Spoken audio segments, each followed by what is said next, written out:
Good. Hopefully it's working. Okay, so let's start the lecture proper. So today, as you know, is going to be exercises and recap and whatever you want, essentially. Before that, I'll talk a little bit about the exams. I think by now you know basically almost everything there is to know about the mechanics of the exam, as I told you. If not, you can ask later. In any case, I wanted just to tell you that we've been discussing about how to do things in such a way that you can do the exam in the live, so in presence in the room, but as you know, there must be also an online option available for those who cannot, maybe are abroad and cannot get back to Italy or are in quarantine or whatever. So there's going to be a procedure for taking exams remotely. So this is for people who are following the course remotely, essentially. And there's going to involve a dual webcam setup, because there's not going to be any Respondus, any proctoring from a software like Respondus. We are not using Respondus, and therefore there's going to be some additional instructions that I will share. Possibly you have already received it, but just in case, I wanted to point out that you should pay attention to this, and I will share that also. So, well, there are some instructions for people taking their exam remotely, and well, I will upload them, and if there are any questions, then we have the usual communication channels to go through those. Okay, so having said this, the other thing is that I have uploaded a mock exam, and this is let me fetch it. So here, okay. Now I'll make it visible. Where is it? Come on, make available. Good. So now you should be able to see it. And okay, so let me the first thing I want to do is just to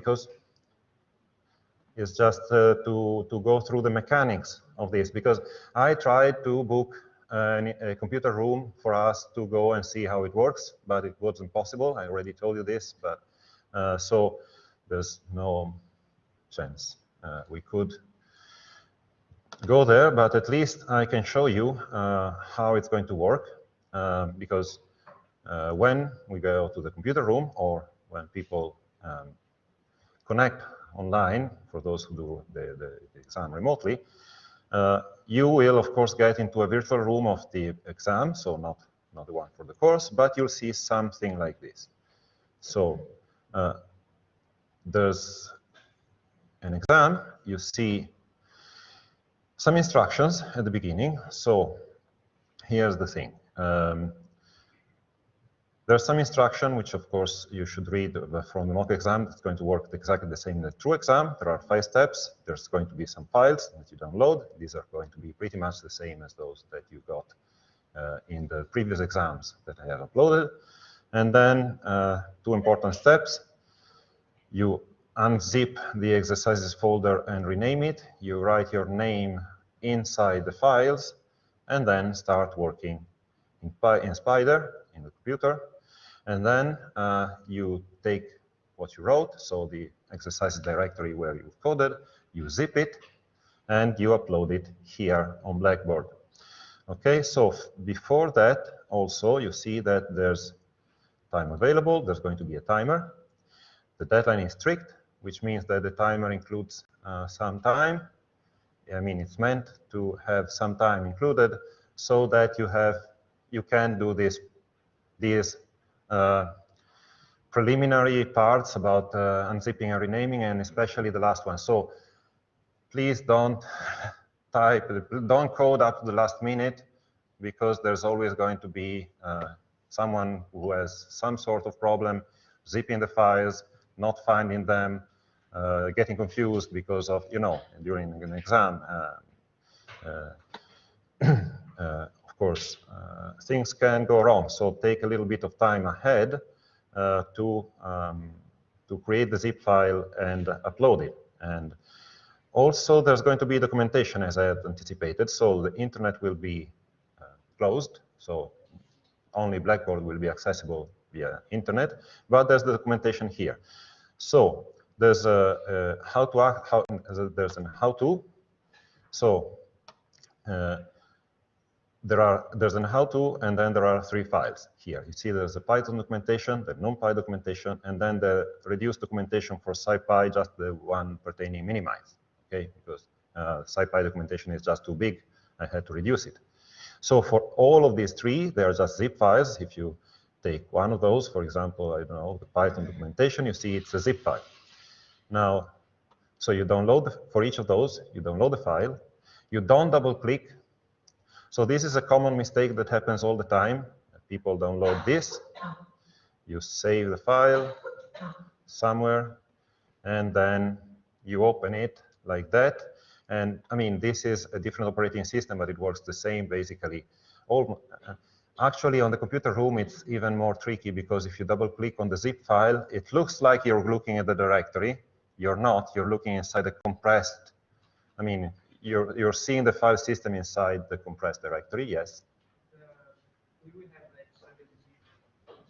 Yeah, so in the computer room, 7-zip is installed. So if you look at the instruction, you just need to basically right-click, and then there's a 7-zip entry with a sub-menu, and in there's going to be extract here or extract we. I mean, it depends on the language of the computer, I don't remember. And okay, so you do that. Just to show you, if you do this, and if you're working inside, if you don't extract it and just working on the zip file, and you find the index.html, it does open, but you see that it doesn't look right. That's because it only extracted that one file and not everything else it needs, and you cannot navigate and you cannot see anything else. So you really need to extract the file. So if you do that instead, let's see.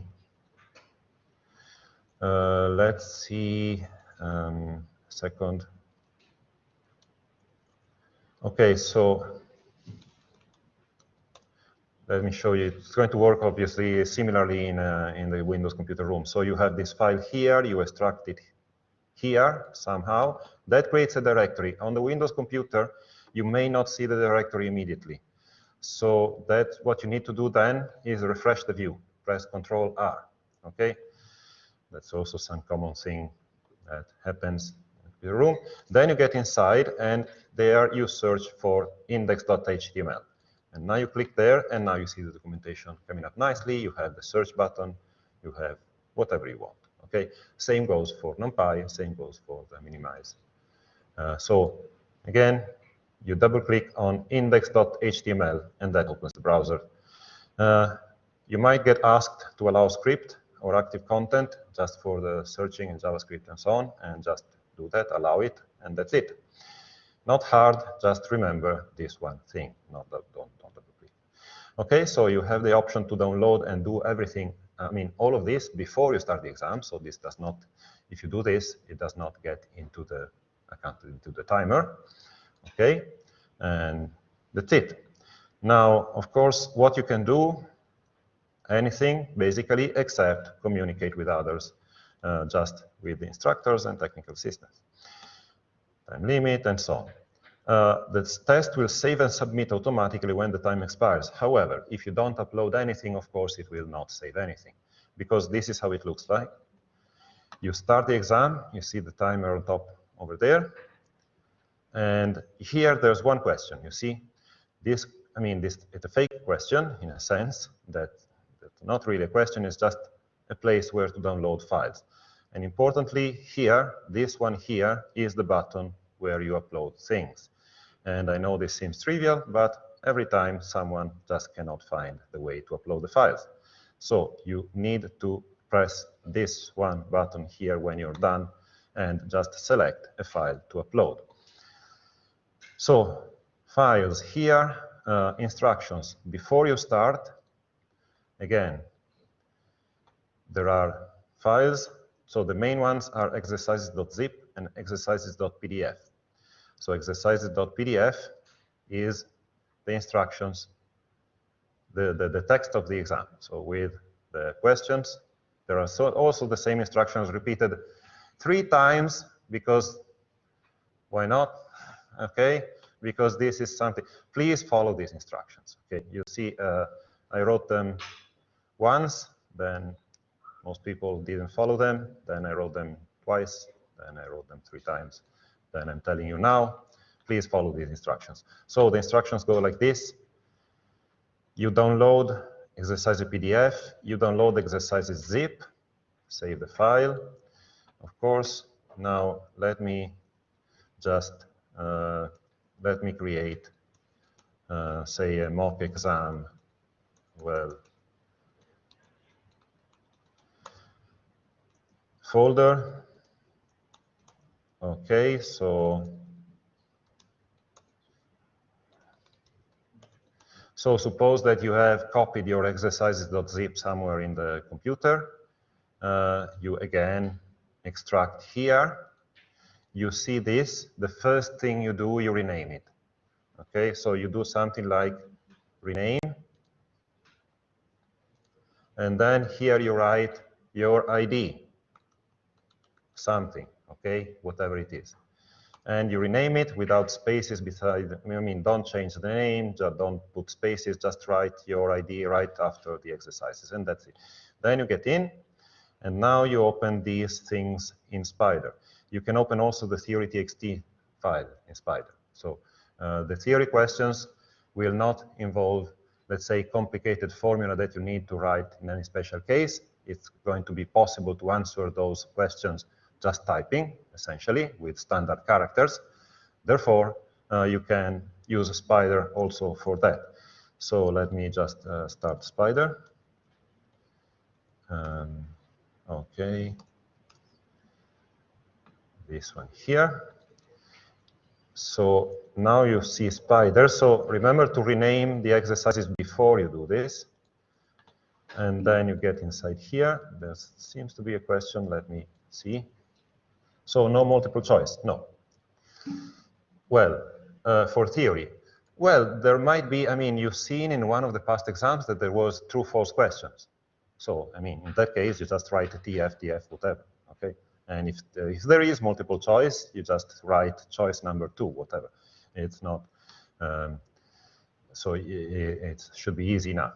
And, okay, the other thing you do immediately right away is here, you write your last name and first name here, okay? And then your ID again,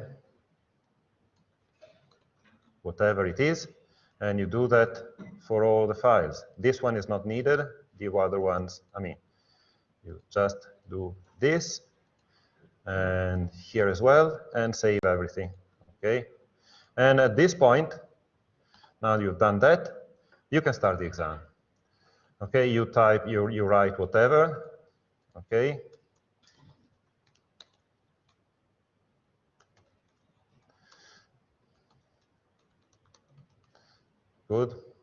Good theory answers here. And okay, now you're done. We are satisfied with this exam. Then what do? We go back here, and now we go back again with the right button, and there's going to be again a 7-zip submenu where you can see compress, essentially. Okay, here I have a slightly different system, but it's going to be the same, of course. This creates a zip file with your name, exercises, whatever, okay? And at this point, you go back to Blackboard, browse local files, and okay, there you navigate to your place, and there you go. Open, and you see, now if you see the file here, it means everything's okay.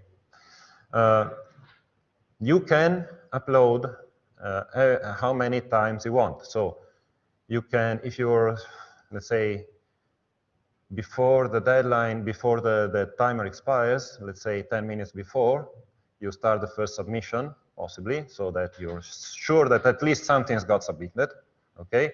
you submit something, then maybe you have time still, work on that, create another file again, so you compress it again.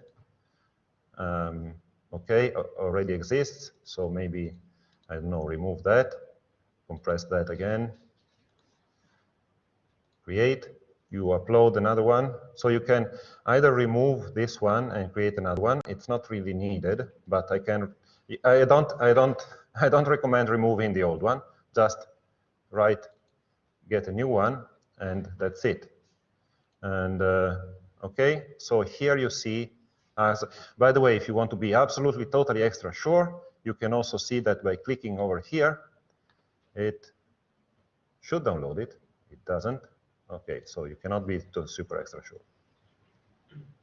Sorry about that. I thought it would have worked. Anyway, you can upload as many times you want. Okay. Supposedly.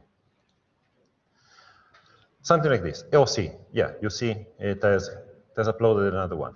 Okay, and once you're done, save and submit. This save and submit, I mean, that's going to happen anyway at the end of the timer. So whatever you have attached here as the timer expires, that's your exam. All right? Everything clear? So are we allied with a flash drive in the exam? Yes. USB is there, it's available.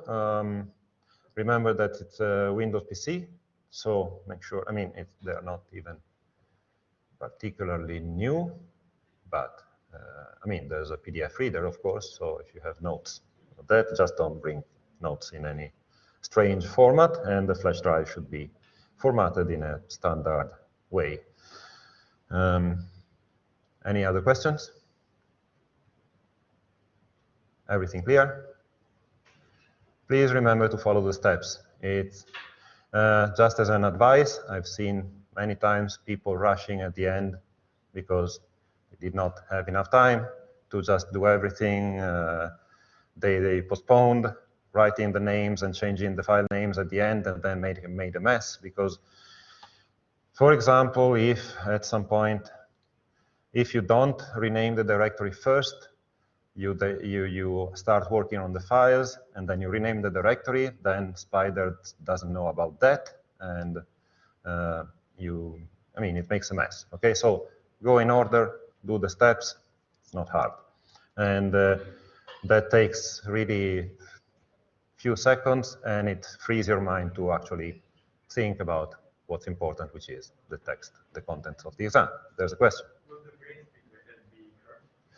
So the question is, will the grades be curved? To some extent, yes. By the way, there are, as you've seen, there are several exercises, the theory part, there are a couple of, I mean, different tasks in each exercise and so on. I'm not writing specific amount of points for each of those, because I also decide that by looking at how people have, how people have performed, in a sense, on the 7 different tasks, different parts. So I have a rough idea in mind when I write the exam about what every part, I mean, which parts are more important or were worth more points and so on. But also, I tend to look at the exam in not necessarily point by point, but also the overall work. Okay.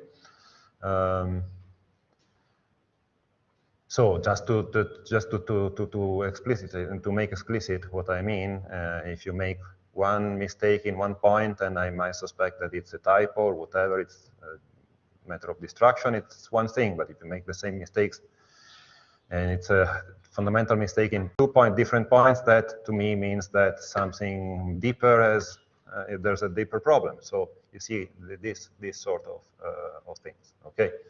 So okay. Also, people have a tendency to rush the theory part right at the end. I suggest not doing that, of course, but I know that time is limited. The exam settings are particular time, so yeah. The directory, how should you rename it? Oh, just I mean, you start with, I mean, it's called exercises. You just write without spaces, without anything. You just write your ID. I mean, 3, whatever it is. These 7, 6, 7-digit numbers. Whatever. Just that. I'm sorry, can you say it again? Yes, without spaces. Just right after that. Good. Any other questions? How much is the theory part worth, more or less? Depends. Okay. So I would say at least 5 points out of 31. But then it might be more or less depending. Used to be 10 points in some past exams, but then, also, I mean, it depends. Okay, at least 5 points, I would say. But again, I don't really divide the points that way. I more or less have an idea of, I look at the overall performance and decide then how to grade things. Surely I have an idea about what's needed to pass, but okay, so that's it. Any other questions? Yes. Yeah. So a second, yeah, I'll speak about that in a second. Any other questions about, say, the procedure? Yes? So basically we have access to everything we have on Blackboard, and on the USB stick we can bring whatever we want extra. Sorry, yeah, and I'm not sure if I understood. You asked if you will have access to anything that's on Blackboard? Yes, in terms of the course content during the exam. No, you're in the virtual room of the exam. Sorry? You'll be in the virtual room of the exam, as far as I know, okay, so which is not the page of the course. So you will not see. It's not going to. You're not going to see, let's say, the lecture notes and codes, because it's a different. Yeah. If you want the materials, bring them with you. Okay. Any other questions?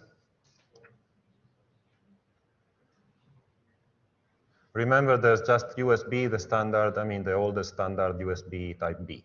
Okay, yes? Will there be assertion lines? Sorry, there will be? Assertion lines, so that we can like check whether our code works. Will there be like asserts? Asserts. Well, I mean, that depends. I mean, you've seen the normally, yes, you've seen the previous exams, the last 2, something like that. Okay, so if yeah, possibly yes, normally yes, unless I want to make that part of the exam itself, like write a check that does something. That could be always possible. Normally, I would have checks. So, okay. Any other questions? All clear? Good. Good. Okay, so yeah.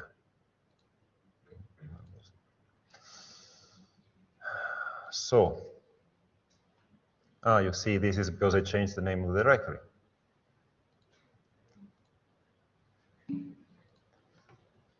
Can we skip theory part and still pass? No.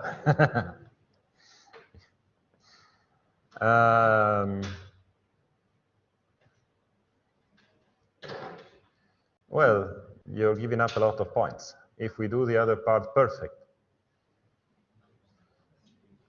Well, yes, I mean, it's not.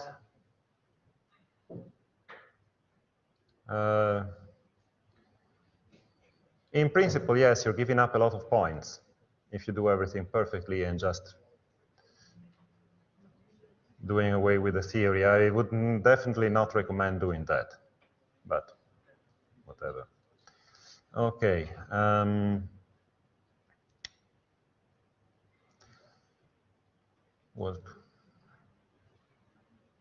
Did I close Spider? Yes.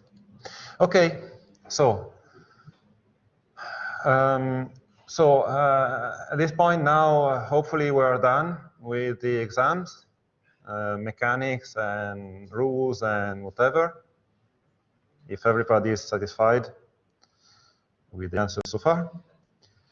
So now we can start with the lecture proper.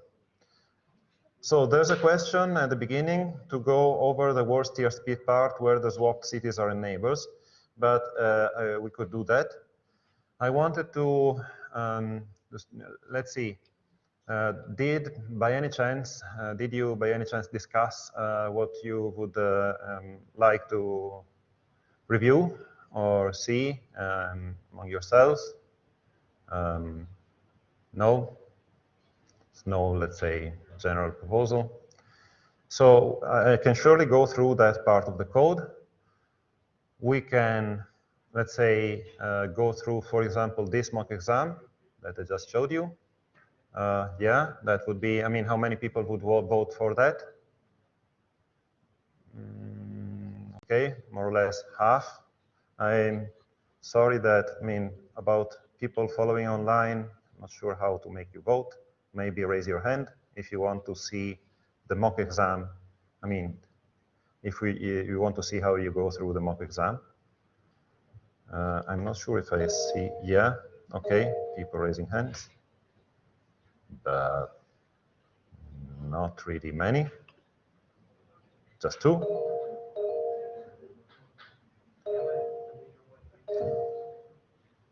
Okay, a few people.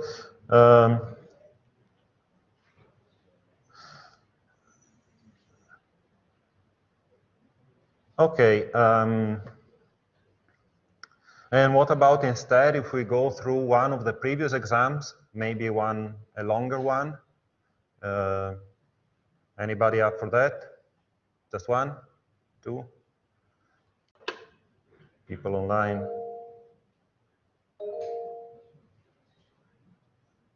I have the impression that there are 3 people awake online. Okay. The rest are not really responsive. Anyway, sorry. Okay. Well, let's see.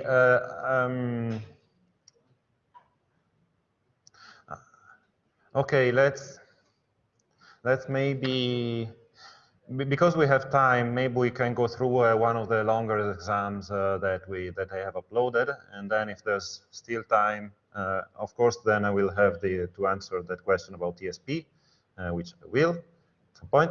And so let's see which one we could do. It's previous exams. Could be knapsack, for example. Yes? So seems to be okay. So let's create a temporary directory here. Okay, temp, well, exam demo or whatever. Okay, paste. Here we go. Exercises.zip. Extract here. Of course, rename it. Okay, that's my ID. So, all right. There's exercises. This is one with a simulated annealing. Let me open Spider again. With the segmentation fault.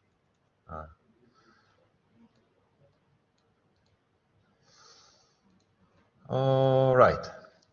So, change your name.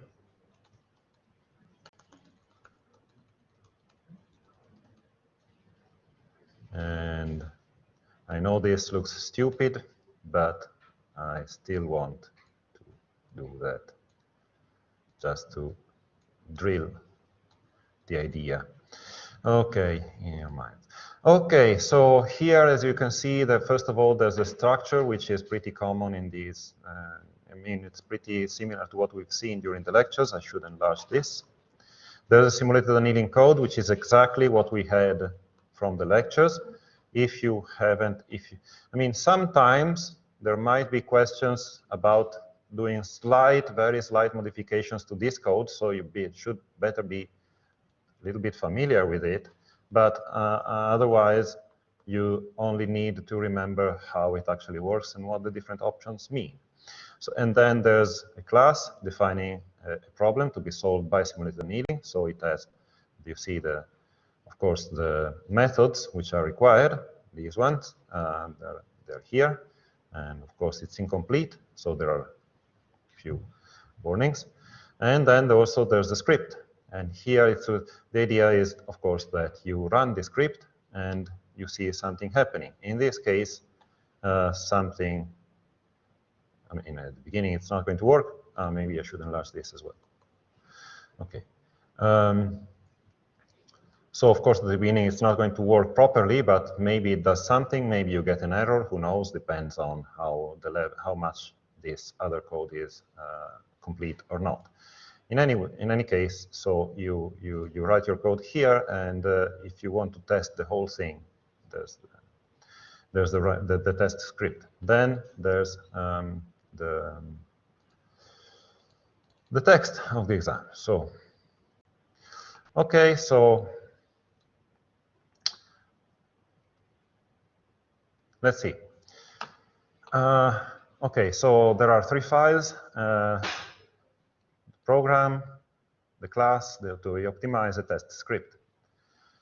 The class definition in knapsackprob.py is intended to represent a knapsack problem, which is a very, very famous problem. Did you hear about that? Yeah, right. So, okay. So, but just in case you haven't, there's no need to actually know about the problem in advance, because it's explained here. So the data for the problem is passed via the constructor. And if you look at what that means, you see that here, the constructor, which this is, you see it gets some data. It's constituted by 2 equal length vectors called weights and values, and by 1 float value called limit. And you see those here. That's the data of the problem. And you can see that there's already some checks in place. For example, it checks that weights, it's actually an array, well, or a list, but if it's a list, it converts it to an array. It checks that it's all positive. It checks that the value is an array. And then it looks at the length of the weights. It checks that the length of values is also the same. So this is checking that these are equal length vectors. And it also checks that the variable limit is a float and it's not non-negative. Okay, so everything is just written.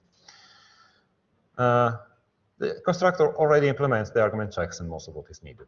Our goal is to solve the knapsack problem. We're given a list of items, each of which has a certain weight and a certain value. So, of course, this means that you have the data about those is in the weights and value vectors. And we are given a weight limit, which is the capacity. And so the limit is on the weights, okay? And we want to pick those items that maximize the total value without exceeding the weight limit. Hopefully this is clear enough. You can also picture this by thinking that the weights are costs in euros, say, and that you have a budget. The limit is the available budget. So, and then each item has a cost and also a value, I mean, how much it's worth to you. And so you want to get the most value out of your budget, essentially. Okay, so, and this is the value is how much you like that particular item. So in formulas, say the weight vector is called W, the values vector is called V, their length is N, the weight limit is called M.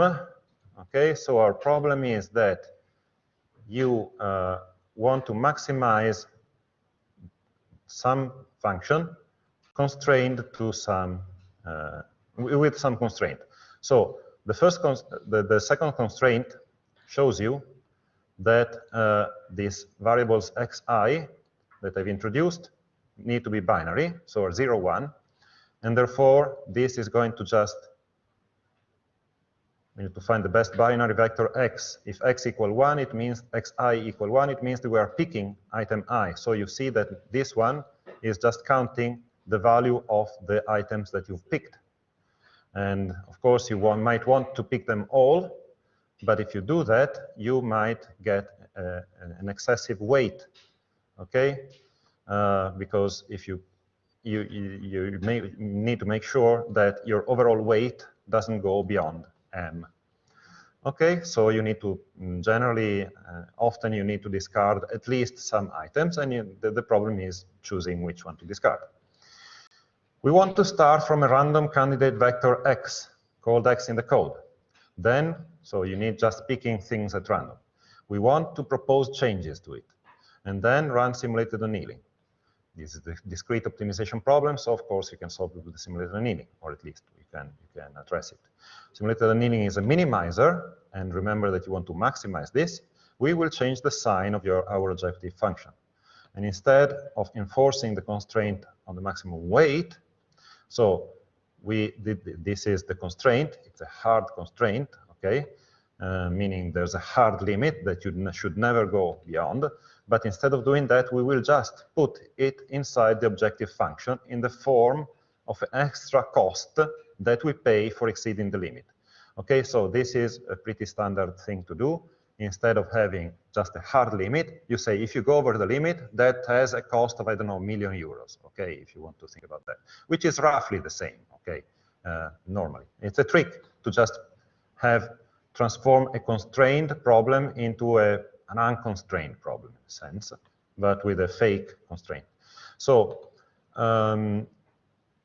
with a large scaling factor that we call k, so let us first define the auxiliary function.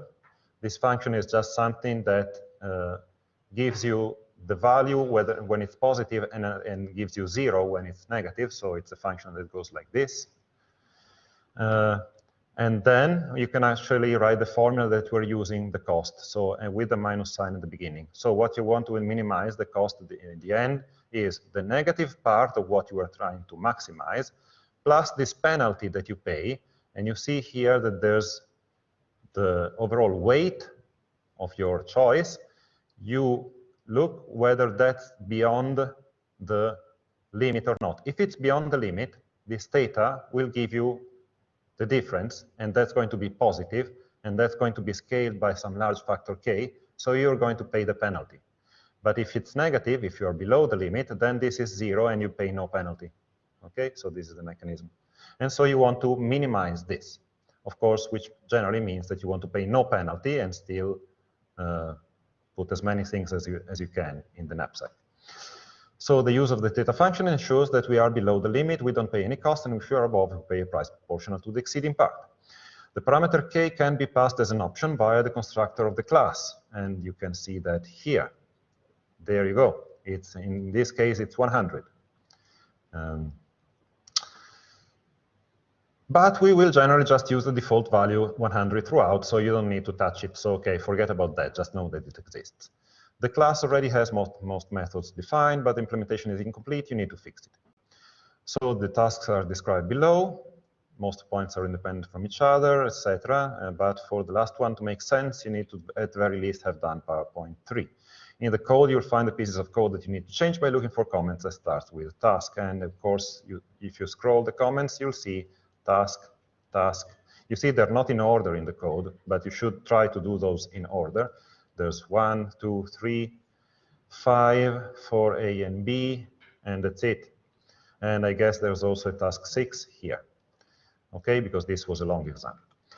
The constructor initializes the vector, so first task. The constructor initializes the vector x with zeros, then calls init config. Let's see if that's true. The constructor, it sets up some, if you look at it, it takes these things as arguments. The seed is used like here as usual, so I mean this is not surprising if you've seen the other codes. This is just storing all the arguments inside the object. So this is repeated again. Okay, I guess that doesn't really not needed. Sorry, I'll fix that. Okay, so here we go. The x is initialized to zeros, and then init config is called. Let's see. We want that method, meaning initconfig, to initialize x at random, such that each element has a 50% chance of being 1. For the full score, do the initialization without using any for loops. But don't bother too much about it if you can figure out how not to use loops. Focus on the other tasks instead. So this is a common theme. If there's an exercise that tells you you should use broadcasting or not use for loops in any way, well, that's for the maximum score, but the crucial part is that you get the right answer. So it's way better to just have a correct code without for loops than to have an incorrect code with a correct code with for loops than an incorrect one without. So focus on correctness. Anyway, so task 1, fill self.x with random binary values. And okay, how do we do that? Well, do we have NumPy? Yes. So of course you're going to need the NumPy random, the random module. Let's see, the solution with for loops, with a for loop is something like this. For I in range n, you need to set x of I equal to something, right? I mean, that's pretty obvious, I guess. And then what's that something? That something must be something that gives you either 0 or 1 with probability 1/2.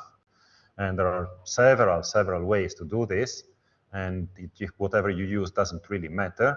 But one simple way is to do np.random.rand less than 0.5, for example. Okay?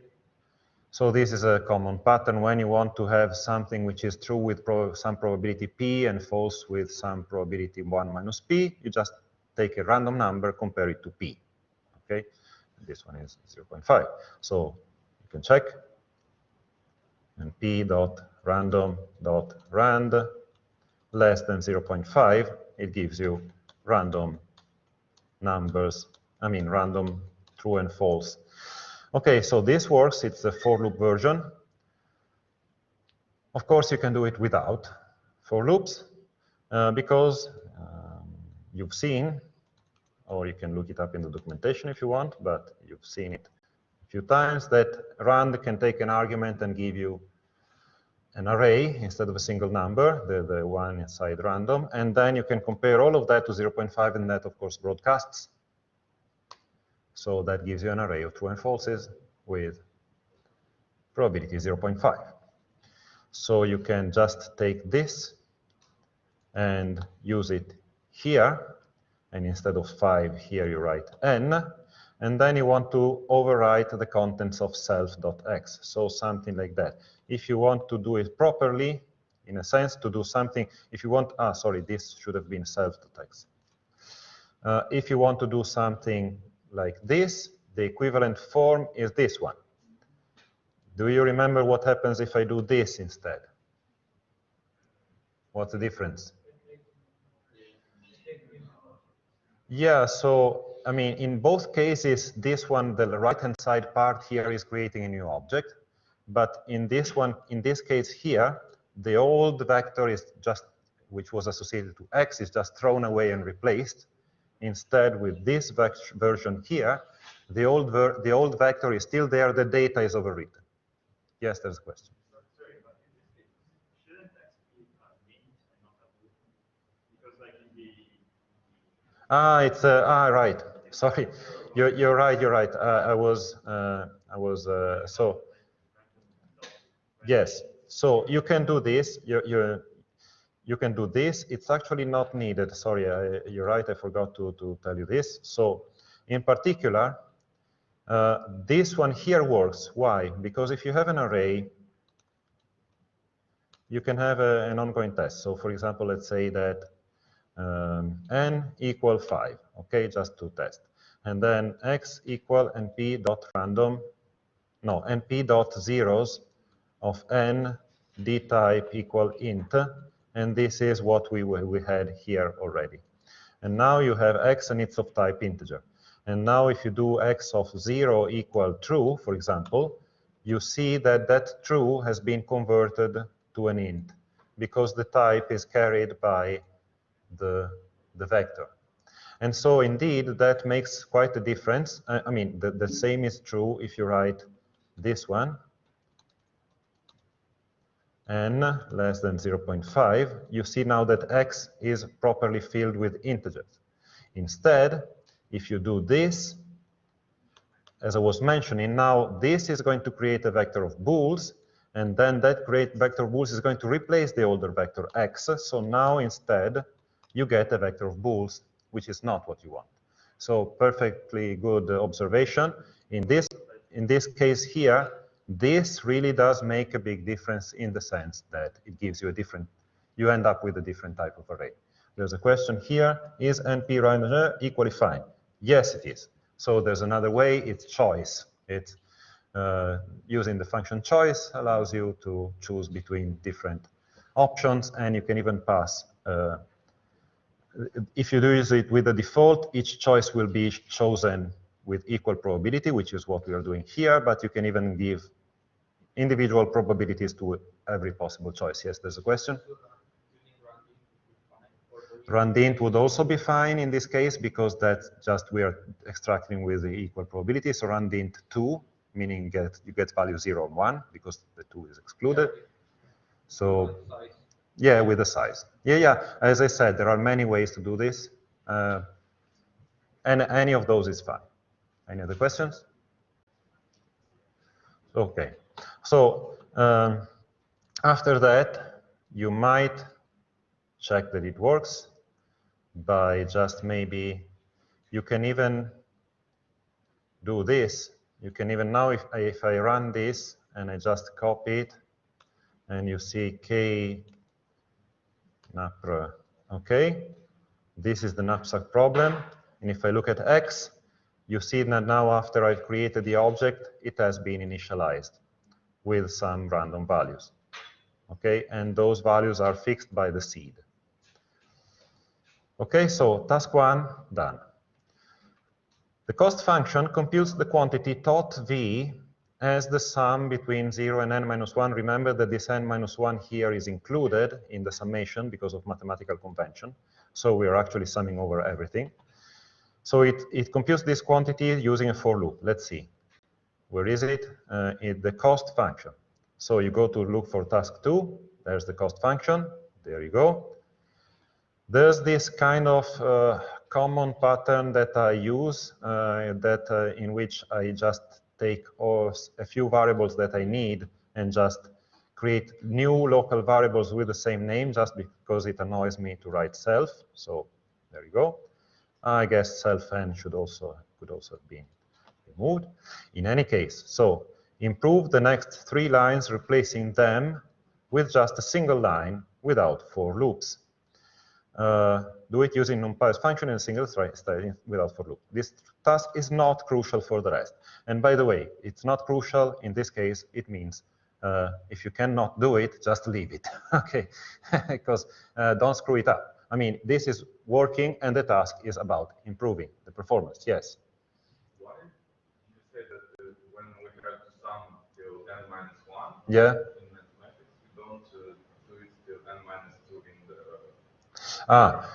Okay, so that point is important. In mathematical notation convention, both extremes are included. In Python convention, the upper one is excluded. So here, I mean, actually, mathematics textbook, you all know that you normally see the summation from 1 to n. Okay, here I'm trying to shift everything just to not confuse you too much and use Python indexing. But that means, to follow mathematical convention, that I need to get up to n-1. So this is sum over n elements, all right? So how to do this with one single line? Well, if you look at this, you see that the summation for all the values of xi, do you recognize what this is? I mean, this mathematical expression. You're given 2 vectors x and v. That's a scalar product, essentially, right? So basically, one possible answer to this is tot v equal x. And if you have vectors, In Python, you can do it like this, weirdly, because this is matrix multiplication, but as we said repeatedly, NumPy has some weird ideas about how to treat vectors and matrices. In any case, another possibility would be to just take x times values and then sum that all up. Just in this case, remember, this is important, to use np.sum and not the built-in sum. Okay, don't do this. Remember why? We've seen this in one of the first lectures. Anybody remember why? Don't do, oh, sorry. Okay, this one, no. This one, yes. Sorry, you can sum the vectors and then multiply them. Ah, no, it will work. It will work. It will do just what you. I mean, the answer is going to be correct. The no, the big no there is a performance no. Okay, so so you don't really see it. That's also another possibility. Is this one? Also yes. Okay, so just to refresh your memory, np.sum is specialized to be efficient on arrays. It works really, really fast on arrays. And this is also the same, exactly the same as creating a new array. Remember that this one, now this multiplication creates a new array. And then if you call the sum method on that array, that's also going to be the exact same thing as the second one. This one here instead uses the generic Python sum, which is not specialized at all. Indeed, it's even slower on arrays than it is on lists. So this one is really a bad idea in terms of performance. And since this exercise is all about performance, just don't do this. Any of the other three should be fine. So maybe to check that everything is correct, you can even say, let's say, tot v backup equal tot v, and then after you've written your line of code, you assert tot v equal tot v backup. It's the quantity. You say it should be equal. Now let's pick one of these choices. Maybe let's see if this is true. You can try to run this code here, and you see an assertion error, and say, okay, did I screw up something? Well, maybe you can print tot v and tot v backup. Tot v, sorry. Okay, run this script again, and you see them here, and you observe that, of course, I mean, most of the times it's the same. In this case, there's been a slight approximation error. It's just a matter of the fact that you're doing the computations in a slightly different way. So the two computations are mathematically equivalent, but not perfectly equivalent in terms of code. So this check should be properly done with something like this. The difference, or the absolute value of the difference, should be less than whatever, some 10 to the minus 10 or whatever. Okay, and now, well, if you leave the print alone, you should see that all the tests pass. So you can be sure by this print that this has been actually tested by the test script. If that wasn't the case, you would need to test it yourself. But since we already, I mean, it went through, you see that you can comment this out. And now run this code again, and everything, I mean, the printing is gone, but the code works. And of course, you can, I mean, just for the sake of completeness, we can test the other versions, which also pass the test, just to demonstrate that they're all actually equal. This one passes the test. This one passes the test too, but as I said, it's not a matter of correctness, it's a matter of performance. Okay, so you can leave, I mean, you can leave it here, whatever version. Yes?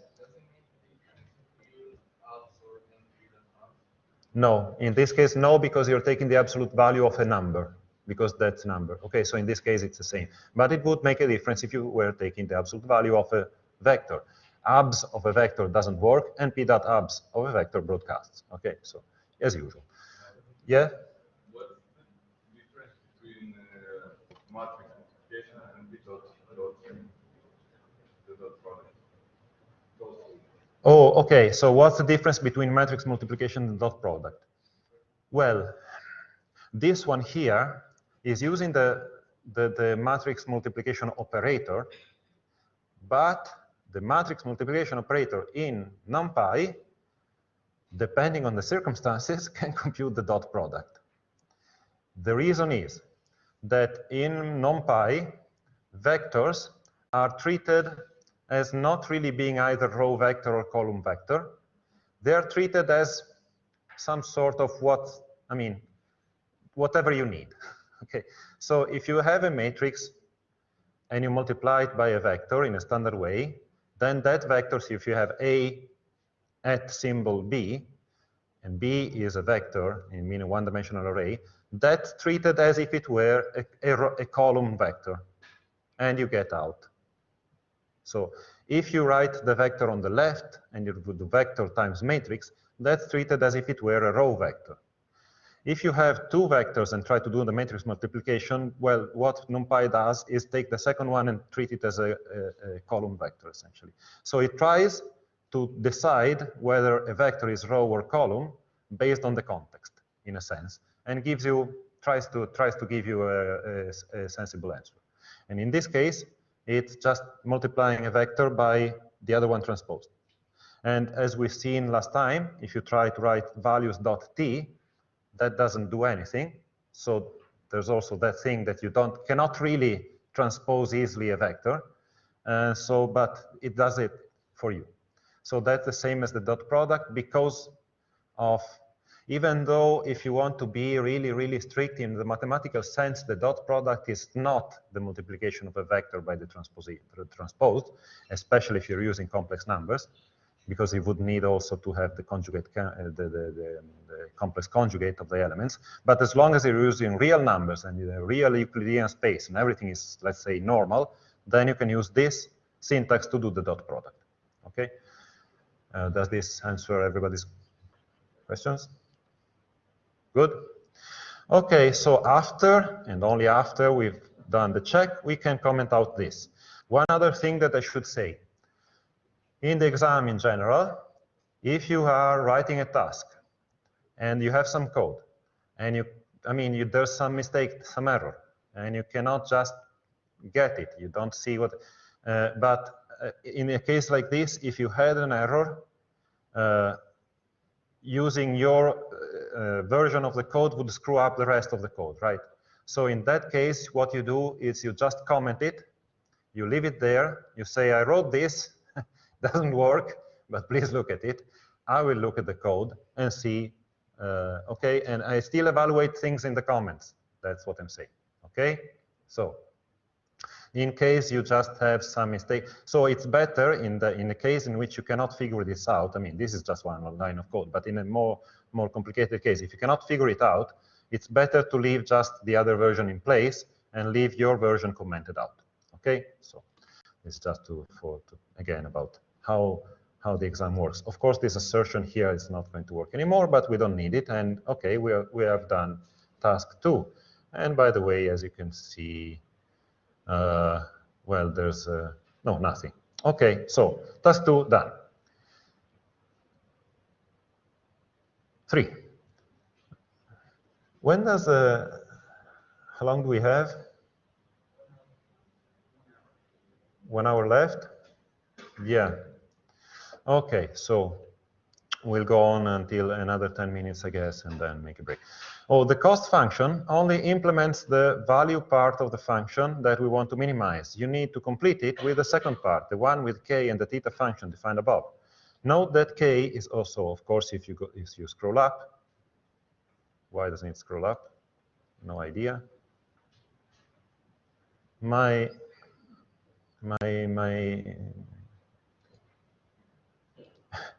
auto scroll, yes. Ah, no. What's going on? Okay, I don't know why it doesn't change page. Sorry. So we were saying.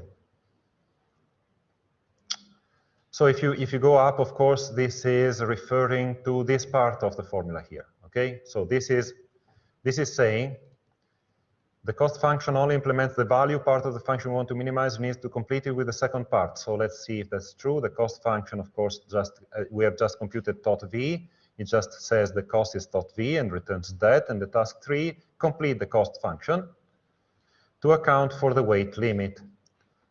Okay, so note that k is already defined as a member of the class. This task is crucial for the optimization to work. Of course, it's crucial because otherwise you will not take into account the fact that you have a limit, and then the optimizer will just take everything and take all the things and put everything in the knapsack.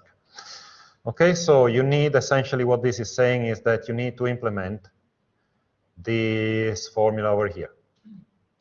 Okay, that's it. So, well, first of all, you implement this. How do you do that? Well, it's precisely the same as the other one, which we've just seen. So you say you have x this time with weights. And I can use weights here because, and not self-weights, because you see it's here. So I have x.self-weights, and this gives me a number. And then I can put it in parentheses if I want to be explicit, minus what? Minus m. M is the limit. And in the code is here, is self.limit, which is already written here. So I can write limit. Okay? And then you need to implement this theta function.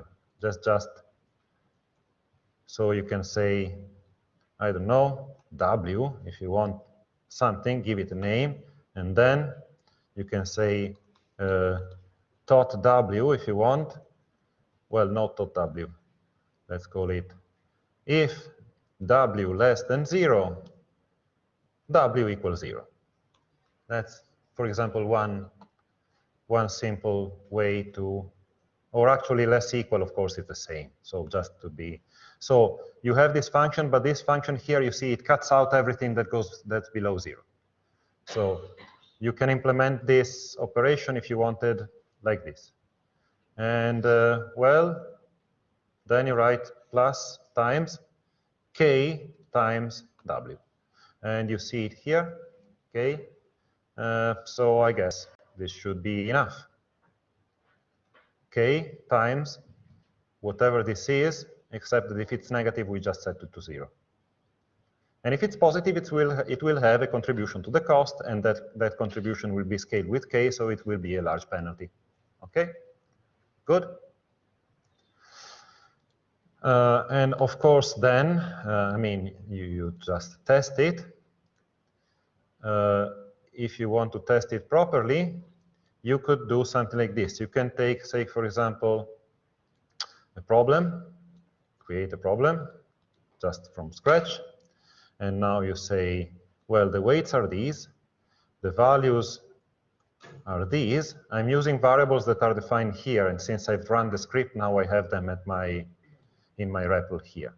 So these are the weights, these are the values. Nap problem dot x is this one. So you can say, for example, look at, and the limit is what? Is 13. So you can have a test, for example, in which you say x, let's say I'm filling that with ones, okay? Well, let's suppose that I try to take everything, and let's check if our function works. You can say this one, the cost, it gives me this big cost here. And I mean, you can actually do the computation by hand if you want. What's the cost? Well, it's supposed to be the cost of the minus the value. What's minus the value?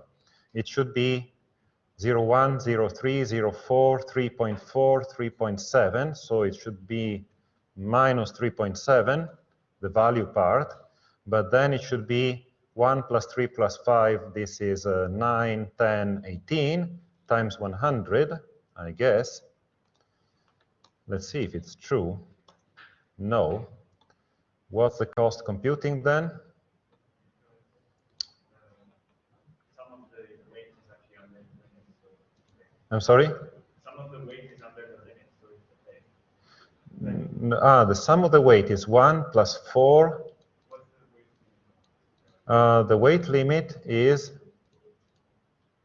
13. Ah, yeah, so I need to compare. So, yeah, so good. So I need to compare 18, which is the sum of the weights, minus the limit, and there we go.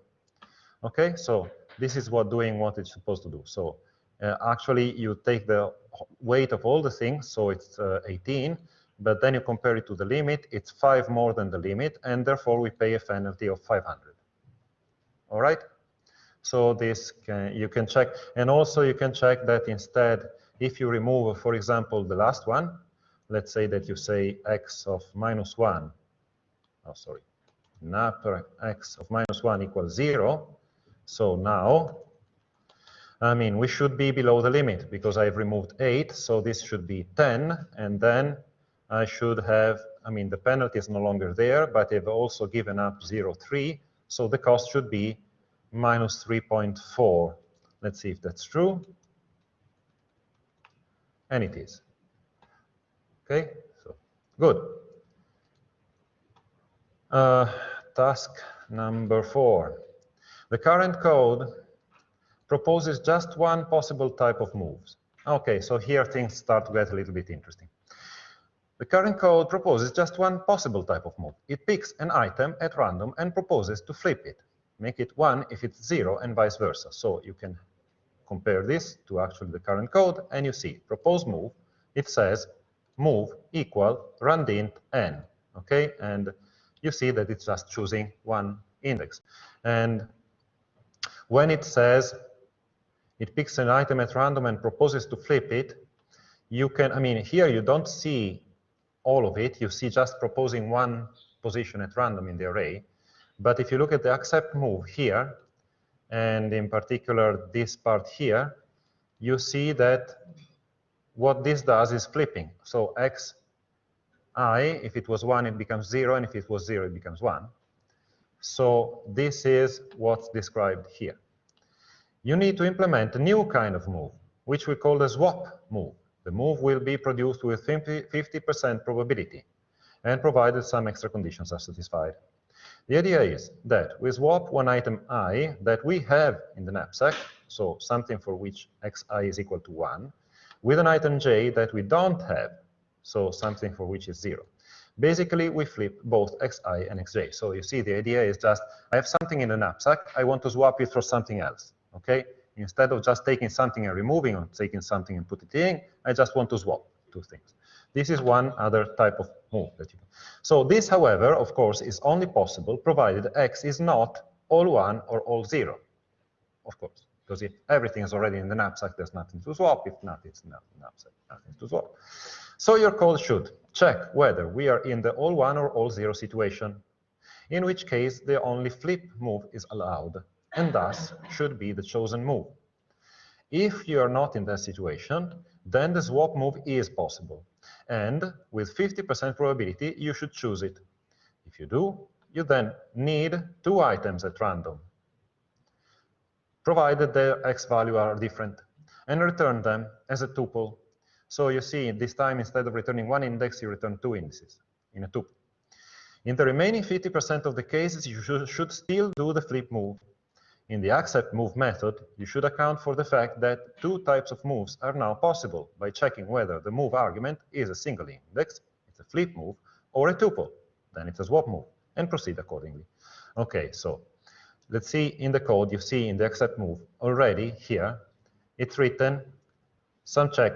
It looks at the move, and it checks what to do in case it's a tuple, and what to do in case it's not. So here, this little bit of code is already implemented, in the sense that the code as written here always returns you an index, and therefore always goes here.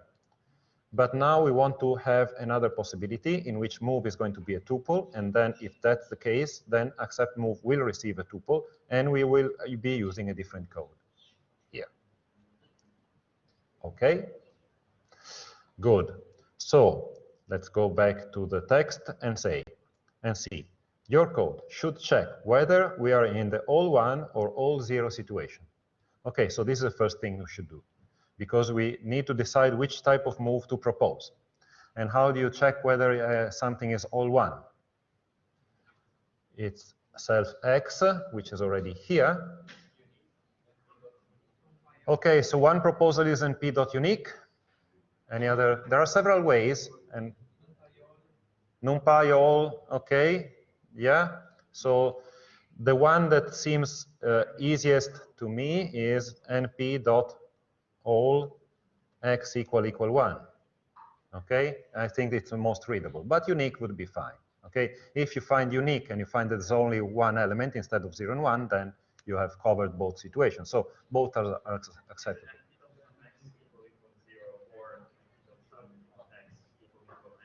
Yeah, the other thing is that you can sum it all. You know that there is either 0 and 1, so the sum, if the sum is 0 or the sum is n, you're both also detecting the same situation. So yeah, any of these is good, okay?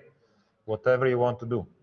So you say if np, I mean this one, I'm using this one just because I think it's the one that's most explicit, okay? If this or np.all x equal 0. Okay, so let me tell you one thing that I absolutely don't want to see ever. Okay, if I see this, I will get very upset. If I see anything of this sort, okay, okay, this one, please don't, okay? Please don't do this. This one is the correct way to express that. I suppose that you could do this, even though we did not do it during the course. But if you know about bitwise operators, you can do this. This is a bitwise OR, so this broadcasts. But let's say this one is the most explicit. Okay,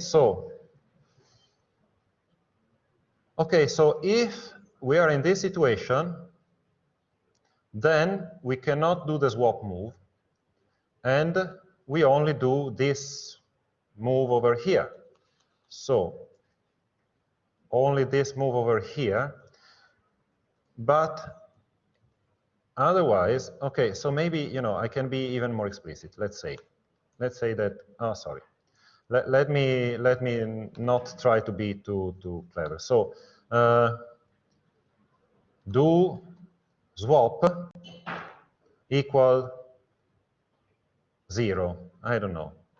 Here, I can say do swap, or rather equal whatever. It doesn't really matter. I can do it this way. Equal false. Else, okay. Otherwise, so I'm saying I'm now creating this auxiliary Boolean variable just to make everything more clear. So do swap is equal false in this case. I'm trying to decide whether to do the swap move. In the other case, say if we are not in that situation, then the swap move is possible, and with 50% probability you should choose it, which means that in this case, do swap should be what? Should be np.random.rand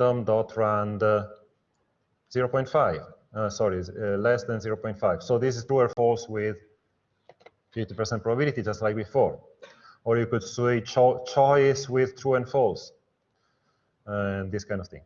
Okay, so now, if do swap, then we need to write some code that I'm not going to write right immediately, else we have already the code, sorry. Else we already have the code. And so this is the scheme, okay? You decide whether to do the swap move, and if so, you do something, otherwise you just keep the old move. When you do something, what do? You need two items at random, provided that their x values are different, and return them as a tuple. Okay, so you need to pick two values at random, which means essentially doing np.random. I mean, it means doing this thing twice, okay? It means doing this thing twice, and then maybe calling them one of those I, and the other one is called J, perhaps. Okay, so you pick two indices, but you need to make sure that they correspond to two different, I mean, that one is in the SAC and the other is not, or vice versa. So you can the usual and straightforward thing to do in this case is to put everything in a while loop and just say, keep doing this until you find that, well, xi must be different than xj. This is the condition that we want. In that case, we are done. Otherwise, next loop, try again. Okay, this is not terribly efficient, but the question, the task in the exercise is not asking you to do the most efficient thing possible. Yes? Is the problem if we fix one of them, like we fix I and just loop over j? Is it the problem if you fix one and then loop over j? I don't think so. In this particular situation, I think that the probability of, that the distribution that you get out of that is the same, that is flat over one of the two. So I think it's fine for this particular case. Just to be absolutely sure, these things with extracting probabilities, you've seen an example in the exercises in which you fix one city and pick the other one as just asking it to be to have a larger index. Do you remember that in the exercise? So these things tend to be a little bit tricky sometimes. In this case, it's fine. To be extra sure, you just repeat everything. Okay, if you want to be, if you are in a rush, okay, and you don't want to be there proving mathematical properties of what you're doing, just do this. Okay, and then, but yes, in this case, picking one outside and then just iterating over j is perfectly fine. And I think that in my solution, I might have done that or something. I don't even remember. You can even just, other possible solutions. Take x, filter only the position, look only at the position where it's true, only the positions where it's false, and then pick one random value, in those positions, in one subset and one random values in the other subset. That's that would be a scheme without rejection, but with some extra memory allocation. So all of this is possible. So what's next? Well, if we have found now this I and j, you say, you see, if you do, then you need two items at random, provided that their x values are different, and return them as a tuple. What does that mean? It means that now move is equal to ij. That's a tuple, ij. Okay? Good. Now, in the remaining 50% of the case, you should do the flip move. In the accept move method now, you should account for the fact that two types of moves are now possible by checking whether the move argument is a single index or a tuple and proceed accordingly. So as I was saying before, now move, you see this proposal could give you two kinds of things, and the accept move should check whether we are in this situation, the flip, the swap move, or in the other situation. The other situation is already written. We already have it. We need to say what to do. What does it mean if I have I and j and I want to swap their roles? Well, it's written also in the text of the exercises because it's written, it's basically if we flip both xi and xj. You can do it again in several ways. It can be x of ij equal x. So this is actually ji. This is actually using list indexing to swap two things. You could do it like this.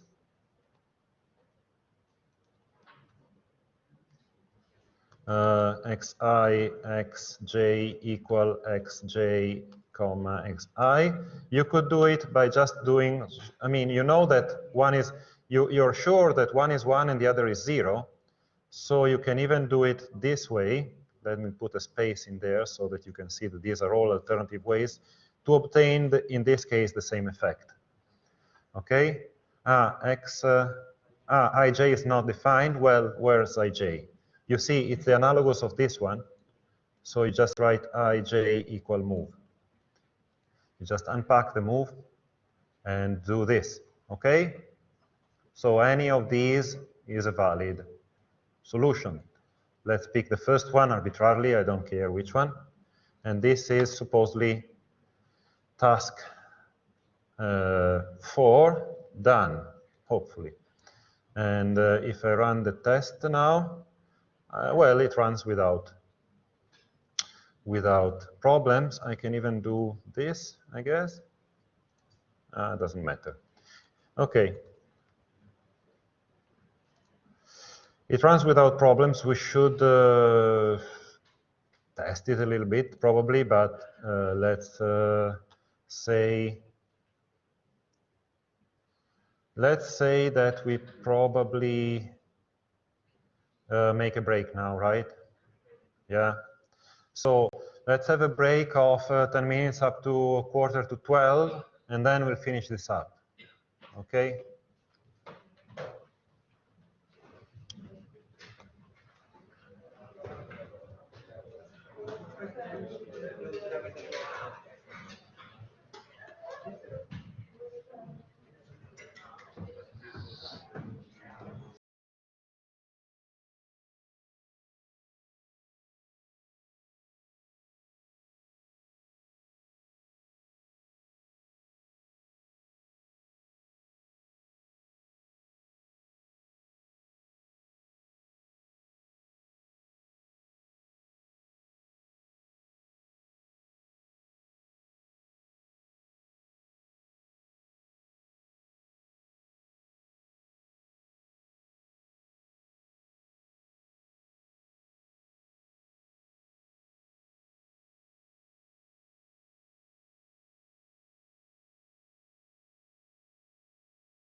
Okay, we're about to restart.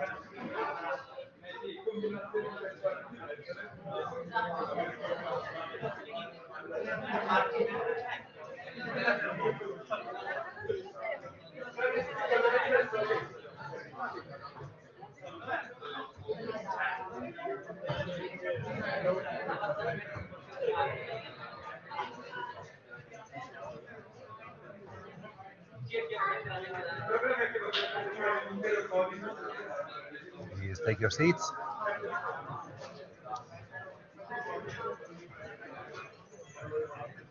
Everyone, please take your seats.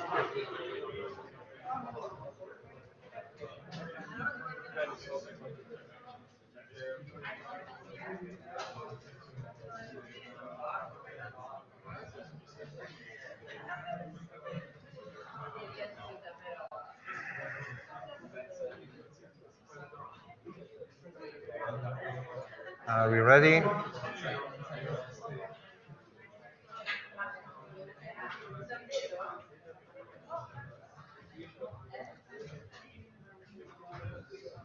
Okay, we're starting again.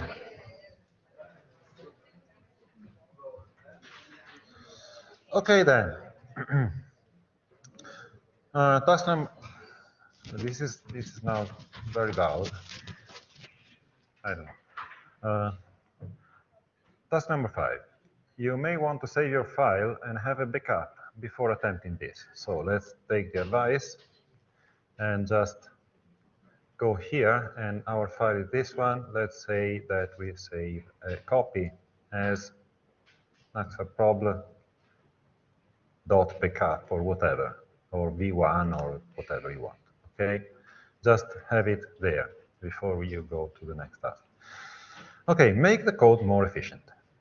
The quantities xv and xw can be computed once at the beginning, right after the internal state x is generated by init.config, and stored as attributes inside the problem object.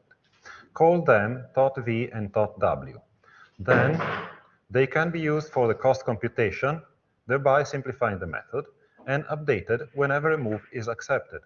You need to figure out how to update them, both the flip and the swap moves, and you need to do it where appropriate and in a computationally efficient way. That is, not just recomputing them from scratch. Make sure that you update all the methods that require it. Okay, this particular sentence here, we'll see. I mean, it was trickier when the exam was actually proposed. There was the copy method to be updated, but now we're using deep copy, which I wasn't using when this exam was written. So this is just what this is referring to. But scratch that. Let's see again. You compute. So the idea again is you compute these things once at the beginning, right after the internal state x is generated by init.config. So go back to init.config, and you see here task 5. Make the code more efficient. The changes need to start here and proceed throughout the code. Okay, so compute these two things. Well, we have the code to compute those two things. They're here. So .v is here, and you compute it right after. You see you have initialized x, and now you immediately can compute this, except for a couple of things. Well, you see that there's an error here, undefined name x and undefined name values. Well, you can also do this if you wanted. Values equal self.values, and weights. We are going to also need to do the same come on, weights equal self.weights. Okay, and now x, well, we don't have it, but it's just self x. Or you can write x equals self x, as long as you remember that you need to overwrite x here. It's fine. So the other one is the same, but with this expression here. You see, it says this expression here, which we had written there. Okay, so it's the same as this one, and we call that .w, and that's just self.x and self.weight. Okay, and stored as attributes inside the problem object. Okay, so you can say then self.v equal .v and come on, and self.w equal .w. Okay, if you want, you can also put them here. I mean, at the beginning, this is not really needed, but I'm doing this just to remind ourselves that the object now contains 2 extra attributes. Okay, and here they're going to be overwritten anyway or created if you didn't write this. So this is not crucial, it's just nice in terms of organization of the code, just so that you can see in the constructor, just so that you can see at a glance that in the constructor which attributes are there in the object. And there are now these 2 new attributes. Okay, so now we have the attributes. Then they can be used for the cost computation, thereby simplifying the method. Okay, so now in the cost computation, of course, you don't need to recompute this because you have it already, supposedly. So you can comment out this, and instead of .v, you can just write, well, you can just write .v equals self.v. Now you have it. And also, you can write .w equals self.w. And here, you just substitute this with .w. Okay? And this is now faster, of course, because you're just reading a value instead of computing it every time, which computing it every time is an operation of order n. Instead, this is an operation of order 1. Okay, so, but of course, these are computed once at the beginning, but every time I change x, I should update .w and .v. So this is what it's referring to here. Updated, so they can be used in cost computation, and updated whenever a move is accepted. You need to figure out how to update them. So of course, now here in the accept move, when we accept, say, let's start with the easier one, okay? Here we are changing x, and therefore we are changing also the tot value, but we are changing the tot v, for example. But tot v is just changing by 1 element. So the previous tot v used to be, so you can do it this way if you want, just to be more explicit. To start from tot v and remove the contribution, so minus equal, the contribution that used to come from the node, the entry that we are about to flip. Then you flip the entry, and then you update tot v again. Okay? So this is one way in which I think it should be pretty explicit. So you have tot v, which is a sum of parts. You remove the contribution of the element I, you flip xi, and you re-add the contribution of element I. Okay? Good? Okay, of course, you can then simplify this further, because now you just need to pay attention at what if you do it before, then if you did it before, this line here could be substituted by this line here. Okay? Do you see why? Oh, sorry. You see, this line here, after the x is flipped, I could have computed before because I know what the flip is going to do.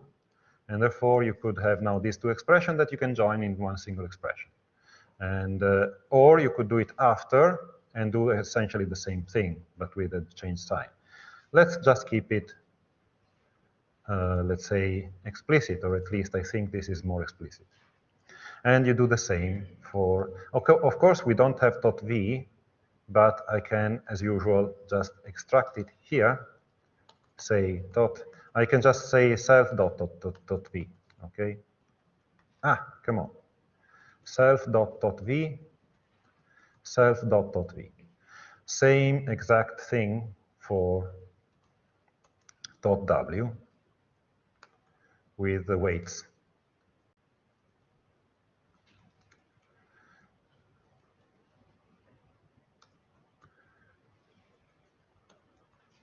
Okay, so this should be it for the flip move. You remove the contribution of that variable, change the variable, re-add the contribution of the variable. Oh, by the way, just to make sure this is clear, if you do this, let's suppose you did this, .v equals self.v, and then suppose that you did this, okay? Meaning, suppose that you did this thing about extracting the value first from the, so creating this new local variable and then updating that. Will this work? No. It won't work. Why? Because .v now is not an array. .v is a number.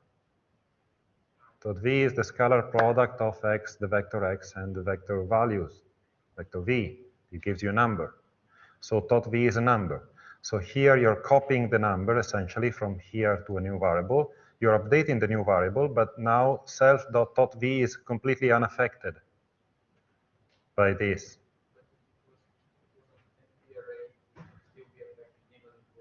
If it was an NP array and you wrote something like that, it would, I mean, that depends. If it's an NP array and you change the contents, then it's fine. If it's an NP array and you swap the array for a new one, then not. So you need to keep in mind the diagrams with the arrows following from a variable to inside the memory of the objects. So, okay, so if you do that, then you also need to do self.v equal .v at the end. Otherwise, .v is not going to be affected if you do it this way, because this is a... Okay, so maybe I can show you.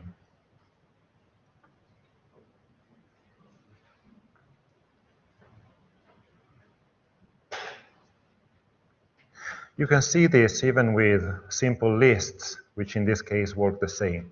So the thing here is the following. Oh, come on. The thing here is the following. You have a variable self.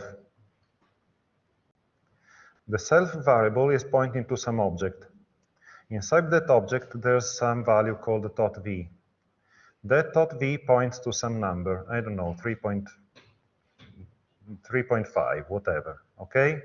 So this is sort of how you picture things conceptually. Now, in your code, so this is a situation where you have your object self, and that contains some attribute which has some value.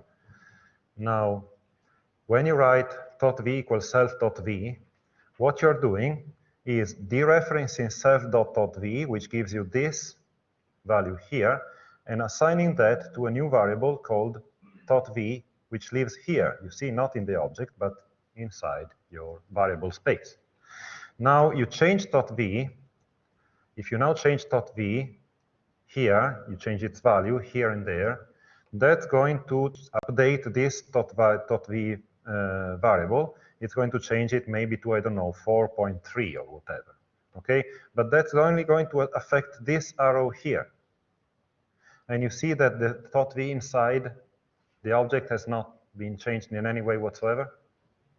And therefore, if you want that change that you did to this variable here, if you want that to affect the other one, you should also do it explicitly. Say now self.v is now equal to, so what I have here, self.v equal .v, that means take the right-hand side, this one, which is this variable here, which dereferences to this value here, and assign that to self.v. So now change this arrow to point to the same position, okay?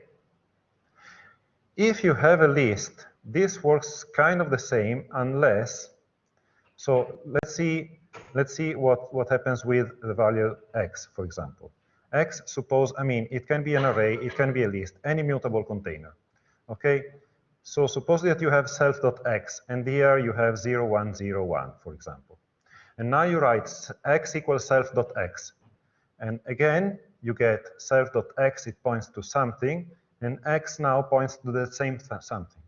So now you see, in this diagram, it's pretty clear, I suppose, that if you change if you change the content, if you change x.2, for example, if you change this value from 0 to 1, let's say, this also affects this variable here. Because the variable here and this variable here share the same contents. Okay? If you're in doubt, just use this kind of diagrams. You can use lists instead of, or arrays or whatever. I mean, that doesn't matter. The point is whether you're pointing to a mutable object or an immutable object. And if you're using a mutable container and just changing the contents, then you see the consequences are shared between these two variables. The effect that what you do to one, you are also doing to the other. Otherwise, if these two arrows point to two different things, then what you do with one doesn't affect the other. Okay? We have an empty array and we don't want to modify it, we want to do some checks on a modified array. You do a copy. You do a copy. Well, for a single array, a copy is sufficient. Okay? So back to the other version of the code, where I had self.v. So now I'm actually operating on what's inside the object. Okay, and this has updated .v and top value. Now, what about, this is just for the flip move. What about the other move? Well, in the other move, as we said, it's just like flipping two values. So you just do this, essentially, you just do the same thing, but for both values. So you remove this, and also this, the one for j. And here, notice that there's a plus sign here. So xi weights I, xj weights j. So here I have removed the contribution for those two. Then I change the values, and then I reinstate the contribution with just a plus after I change the value. All right? Good. There are, again, several ways you could do this. Yes, there's a question.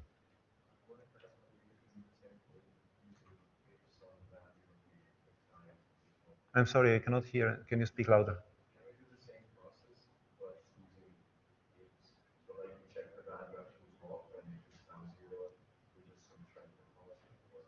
So the question is, can I do it with if it's 0, then add, if it's 1, remove, something like that?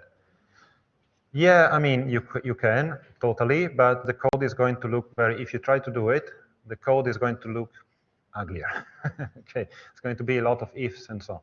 So a general, this is somewhat, perhaps a more general way to go about it. So if there's some sum of stuff that you have, and there's a contribution that is going to be affected, just remove it, change the value, put it back in. That's kind of the idea, okay? This is kind of more general and doesn't require ifs and or. It doesn't even depend on the fact that now that we know that xi are 0 and 1, for example, they could be whatever. So, but x is in this case also updating self x. Well,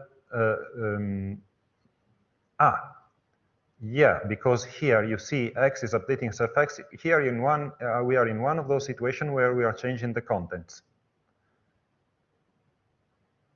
The question, I guess, is about the fact that here I have x, which is an external variable, which refers to the same variable as x. So we're precisely in this situation here, where if I change x dot I, I'm also affecting self.x.i. Self.xi. So here I can get away with this because I'm changing the contents of x and not x itself. Same here. Here I'm changing the contents of x, which also reflects the change inside the self.x. Just look at this. If you change x.i, the red one, that's also going to affect self.x in the same position. Okay? Whereas .v and .w are numbers, and therefore that doesn't work.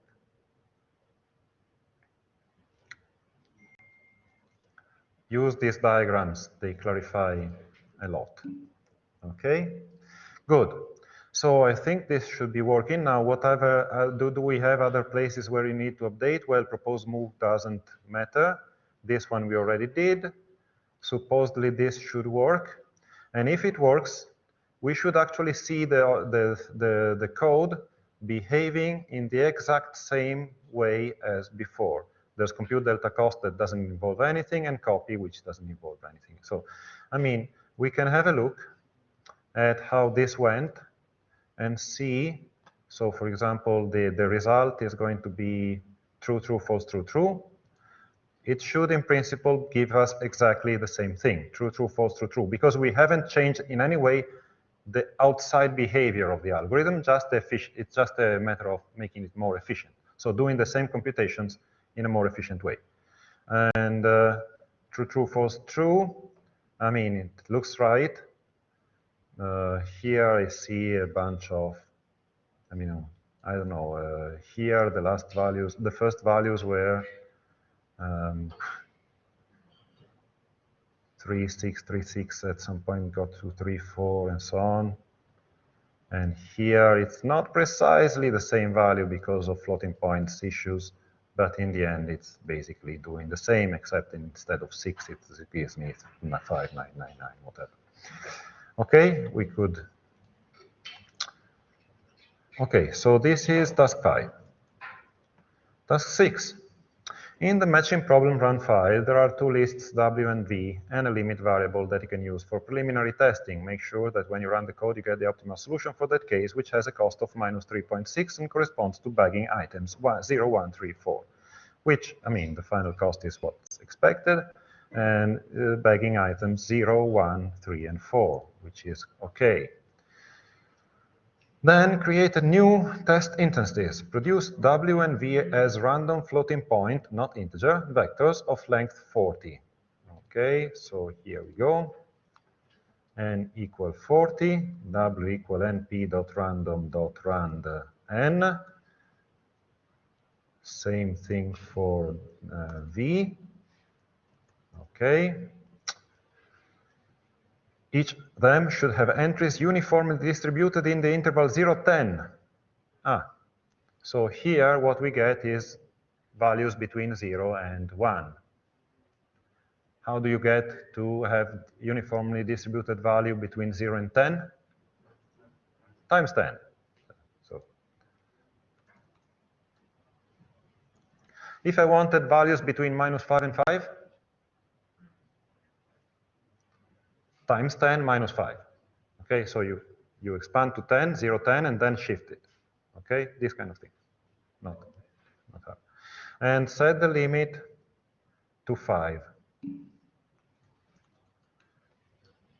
But couldn't we have used random uniform? Yes, you could have. There's also np.randomUniform that allows you to specify a range between what you want to get. Yes, absolutely. And by the way, what the random uniform does is precisely this. Precisely that. Okay, yes. If we wanted them for minus 5, because minus 5 plus 5. Yeah. Times 10 minus 5. Yeah. So you start from 0, 1. You expand from 0 to 10, and then you shift Okay.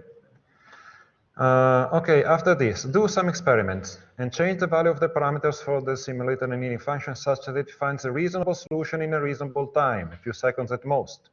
The parameters should make sense in the context of the simulated annealing algorithm. Set them such that the initial acceptance ratio at the first step is somewhere between 30% and 90%, and such that at the end is less than 2%. You should also make sure that if you run the solver multiple times, it should work fine most of the times. Modify the script such that it calls CMAN a few times, 5 to 10 is enough, with a different seed each time, collecting the resulting costs and displaying the minimum and maximum that you find. What you want to see is that those minimum and maximum values are basically the same. Okay, so now let's run the algorithm first like this, observe what comes out. Okay, so apart from the result, you observe the acceptance rate. At the beginning is 0.36, whatever. Then you see this acceptance rate 0.0000202. Clearly something's not working correctly, because after the first couple of iterations, it drops down. So let's see what we had here. Well, the number of MCMC steps is set to 50. We said this is pretty low. It doesn't even give us a good estimate of the acceptance rate. Make it at least 100, or better 200 or something. Then the initial beta is something and the final beta is something else, and there are 20 anneal steps. And so maybe we can check here what happens with more annealing steps. Again, it starts out with an acceptance rate which is pretty low. Now we have a better estimate, and you see that the acceptance rate at the beginning is pretty low and drops immediately. What does that mean in terms of the betas? Sorry?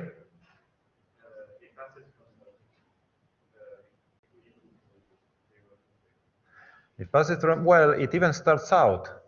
It starts out in a position where it starts accepting a few moves, and then you should raise beta. Beta is the inverse temperature. Lower beta. Beta 0. You should, so it works like this. The larger beta, the greedier the algorithm.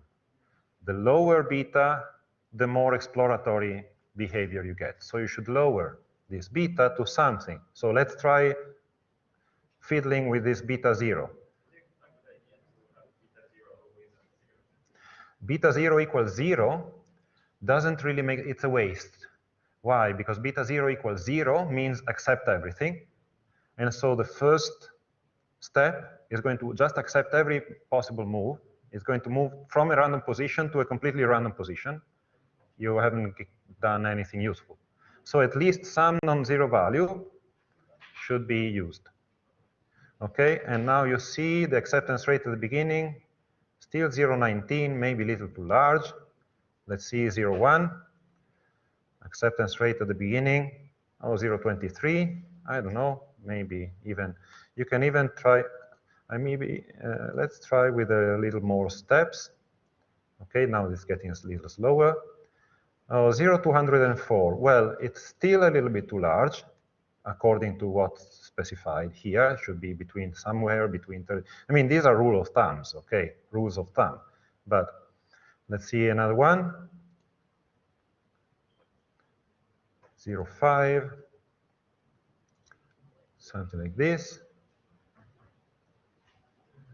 Why is it always like this? Beta 0.01.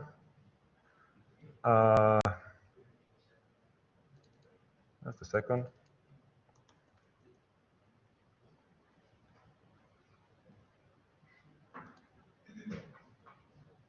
Limit 5. This should actually accept everything.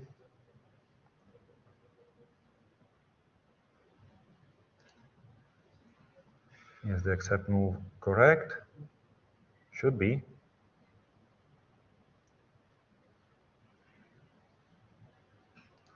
Let's try for a second.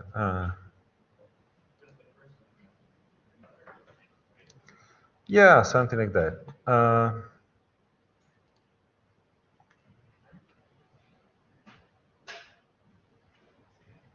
Oh, there we go. So finally, we convinced it to accept more moves, okay, at the beginning. Okay, so now that we set beta 0, we observe that the initial acceptance rate is large, but it immediately drops. And it stays at basically 0 all the time, which means that we are doing nothing useful whatsoever. So, well, what does it mean? It means that it's starting from a high temperature but dropping too fast, or starting from a low beta and raising too quickly. Yes? And what about modifying beta 1? Yeah, now we modify beta 1 to, I don't know, 1. Let's see about this. Okay, now you see it drops down more gracefully, still probably a little bit too fast. Maybe 0.1. Let's see about this. Okay, now it's dropping, but not dropping fast enough. It's still, oh well, 15% at the end here, and this one is 2.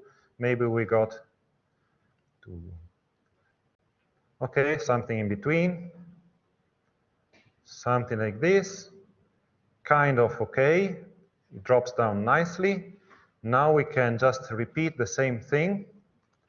So, like trials equal 5 or 10, and then for t in range trials, this one, let's collect, so all costs in a list, and then you want every time to change the seed. I mean, the seed, you can change it with however you want, so I can just add the t, for example, it doesn't matter. T is going to be 0, 1, 2, 3, 4. And if I change the seed in any way, it's going to produce a completely different result. I mean, a different sequence of random numbers. So I can do all costs dot append best dot cost, for example. And then print, instead of print best, I can do print all costs, for example. And let's see, now this is running a few times. And the costs, you see, they are always the same, which means should be good. Okay, I mean, what doesn't matter where we start from, you always get down to the same configuration at the end, which probably, I mean, it's a good indication of the fact that that configuration is the best one, and there's nothing more that you could do. Okay, if you start seeing that, I don't know, 90% of the time you find the same configuration, and then 10% of the time you find something slightly worse, still kind of okay. If you see something oscillating at random, it probably means that your algorithm is not able to get to the bottom of the cost. There's a question? Sorry, why do we change the seed if it's going to get randomized? The changing of the seed, I mean, if you don't change the seed, then everything will repeat precisely the same way every time. That's deterministic. So you want to keep randomness under control by using a seed, but then also you want to change the seed to produce different runs, okay? And you can change the seed however you want. Even if you increase the seed by 1, that's going to change completely the numbers that you get. I mean, unless you are really, really into measuring very finely, very fine details about your random number generators and doing measures which require, I don't know, 10 digits of precision, you will not notice any relation between what you get with seed 30 with seed 31 is completely different, 32 is completely different again. So for our purposes, it's perfectly fine to just increase the seed by 1 every time, and that's it. What was the difference between B0 and B1? Oh, B0 is the starting one, B1 is the end one. We increase it linearly in the simulated annealing algorithm. B0 is just the starting of the beta list, and B1 is the end, except for the very last one, which is infinity. So in this way, we control where the starting temperature, starting inverse temperature, the end inverse temperature, you want this beta to grow across the iterations such that you observe some graceful change in the acceptance rate, more or less. Okay, time is up. I had to to go through another question, but so Daniel, he left. But if you see the recording about this question that I promised I should have answered, sorry about that. Please post it in the forum. I'll try to explain there. If you have questions about anything, just post it in the forum. Ah, yes. Okay, no need for the last question. I got it. Good. Okay, so this is it. Hope it was interesting. I don't know. See you at the exam. We're always available for any questions you might have through the forum. Okay.